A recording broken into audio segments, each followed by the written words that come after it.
And I'm gonna tell you my perspective is I'm not an honorable guy. Like I've done so many dishonorable things, and I think maybe that's why I really focus on being more honorable. Um, I look back at some of the things that I have done to people, and and I've hurt them, and I think my wife always says, shame and guilt are a powerful thing and they're a powerful motivator. And I always argue with her. I'm like, yeah, but that's a horrible way. That's such a negative way to be motivated. But the truth is, I think a lot of my behavior as I become older is a desire not to do what I've done in the past. Mm. And I think that, and I've said this to other people. I don't know that I've ever publicly said it, but I don't I don't think I was a very good person before. I don't know that, like, I don't know where on the scale of badness I would fall. I mean, I'm not horrible. I'm not, but some people might say like, oh, Glick, he's horrible. He's a really bad person. And, and I look back at that and go, okay, I can't really control what people think of me. I can't, but what I can do is control my actions so that I won't look back again and say, I'm really sorry I did that to that person, or I'm really Yeah. sorry I did that to that group of people, or I really don't like how I showed up there or how I behaved. And, and it's not I wish I could say I do it all the time and I do it well. I think I sometimes react instead of respond, and I don't. And I sit back and hopefully I catch myself eventually and say, "Ooh, I don't like how I did that." And whether that's with my wife, with my children, or with strangers, and and the goal is to, I think, one, be a little bit self-aware of when you're behaving in a way that you're going to look back and go, I wish I hadn't done that. Right? It's I think it's a problem when somebody acts a certain way and then they justify, like, well, I did it because this person was doing. Okay, you allowed that person to control your behavior, and that's never okay. It's never all right.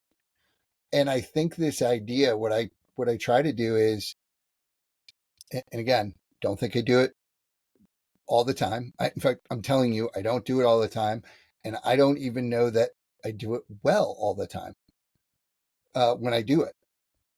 But I really try to think, how are my actions going to impact anyone around me, right? And it's easy when you're thinking about consequence, right? Like, hey, how will this action affect my wife?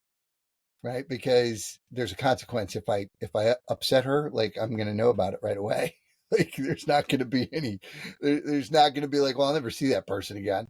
Right? So those are the easy ones. The harder ones are, you're standing in line at Starbucks, and how do I make sure that I'm considering the people around me? Right?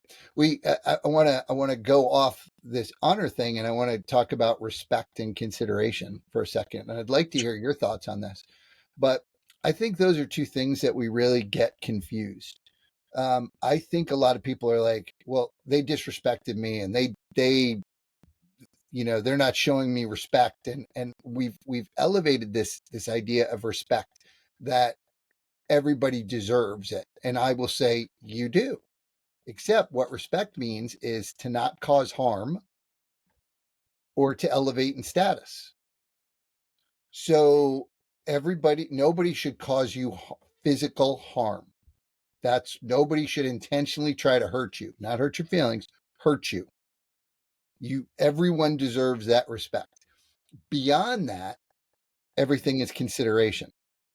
And I think we should consider each other a little bit more, right? So if I yell at you, call you an idiot, and slam the door in your face, I did not disrespect you unless the door physically hits you. I'm rude, I'm inconsiderate, I'm probably a jerk, but your respect is intact because you hold that. But what we don't do is hold the door for people, Not double park if you live in New York. Stop double parking. You're driving me crazy. If you're on Long Island and you double park to run into Starbucks or to run in, it's wrong. It's just wrong. If you have park in a handicap spot and you're not handicapped, you're just not being considerate. You're thinking about yourself and elevating yourself over others. And I think that's what we have to do a little bit more of, is not consistently elevate ourselves over everyone else. You and I had touch base, talk around those lines of respect and consideration. That'll preach what you just talked about. And if you really understand the magnitude of what you just shared, there's a lot of deep thinking, borderline theology in what you just said, that I think that's where the blurred lines come in. And you and I had talked just a little bit before we came on, that I think understanding really for yourself as a person, the difference between, what you have control of and what you don't. There are a whole lot of people that spend a lot of mental time, mental space, mental commitment dwelling on things that they truthfully at the end of the day have no control over. I mean, yes, we would all raise our hands and say that what is happening around the world, in the Middle East, politically, a lot of that stuff is overwhelming, and you can spend all day being terrified over something that you're not going to go do. You're not going to fix, rather than like being the best parent you can be to your child who's in the room with you present. If you're mentally always somewhere else thinking about someone else that you will never have the ability to impact, what would it look like if you began to impact the immediate people that were dependent upon you? And I know that sounds so simple, but I think if you were really honest with yourself, there's many times that your children, your spouse is right in front of you, and you're on your phone endlessly scrolling, reading news, reading tweets, doing things, which every time you consume that bit of information now distracts you even more. And I'm not saying don't be an aware person of what is happening around the world. I mean, no, we should honestly have as much information as we need to know how to direct our lives, but there can be an overconsumption of information and rabbit trails and rabbit holes that we go down of information, misinformation, that big buzzword, however you deem that.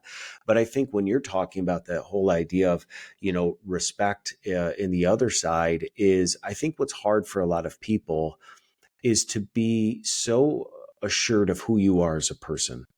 We are so quick to point the finger on JC, you need to be better. JC, there's been something I've been wanting to talk to you about, when it's like, man, I haven't even addressed my own stinking thinking, my own stuff in my own life, that I have self-sabotaging thoughts that come to me, that I have a very negative viewpoint of my body or the way that I am as a father or as a husband. I have ways that I talk down to other people. If you don't ever address that stuff first, then we all have so much bandwidth. We all have so much energy that we can give out. And I think what I've realized in my life is the more that I work on myself behind closed doors, first and foremost, self-talk, journaling, meditation. For me, it's prayer. For you, it could be anything. But spending time by myself and really thinking about when thoughts come that I know are really not my best and for me, like, man, where did that thought come from? Like, is that a real thing? Like, am I really a bad dad? Am I really a bad husband? Am I really a bad coworker? Or is it just something that is always, trying to infiltrate kind of my mind, and taking hold of that and being like, hey, if there's some truth in some of these things that are coming to my mind, and there's some core convictions that I have of like, you know what, I probably could be more present as a father with my kids.